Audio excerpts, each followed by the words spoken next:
Bonjour à tous et bienvenue sur Niort Aglo. Aujourd'hui nous sommes au musée Bernard d'Agessi pour vous faire découvrir une exposition pas comme les autres, l'exposition nommée Enfantillage, spécialement dédiée aux enfants. Venez avec nous, on vous emmène. Donc bonjour Maëva. Bonjour. Est-ce que vous pouvez nous présenter l'exposition Enfantillage ? Alors Enfantillage, en effet, c'est une exposition qui est à hauteur d'enfant, qui a essentiellement été faite pour les enfants et les familles. Mais j'invite en effet tout à chacun à pouvoir venir. Et du coup, elle a été pensée pour eux en question de hauteur, des niveaux de lecture à la fois, des tableaux, mais aussi du contenu, dans la manière où les choses sont amenées avec un vocabulaire qui est adapté. Et aussi une exposition hybride. Le but étant de proposer des éléments de savoir, d'amener le regard sur les œuvres, mais aussi de proposer du jeu, de l'interaction à la fois avec les œuvres et aussi avec les accompagnants, parents, amis et autres. Et ça me permet donc de rebondir sur la question, comment est-ce que vous avez pensé le côté interactif, les jeux dans cette exposition ?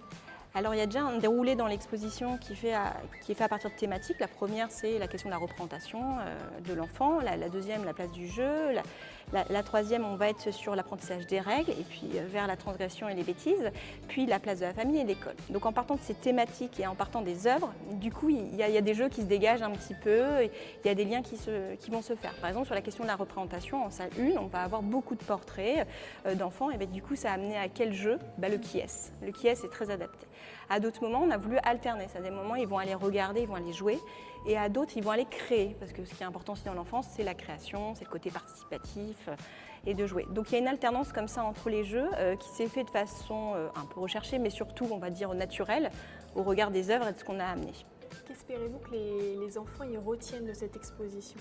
Alors avant tout, comme on le disait, certes le musée c'était vu comme un lieu de savoir, ça l'est toujours en tout cas, mais avant tout un lieu de partage.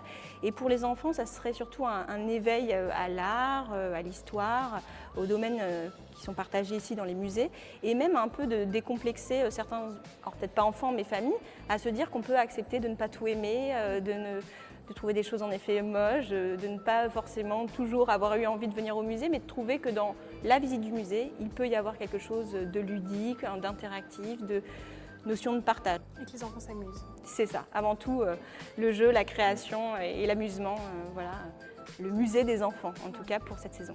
Ok, merci beaucoup. Merci à vous. Rendez-vous jusqu'au 30 août pour apporter votre touche à l'exposition. En tout cas, c'est ce que nous on va faire. Ça écrit quoi ? Ça marche, ça marche.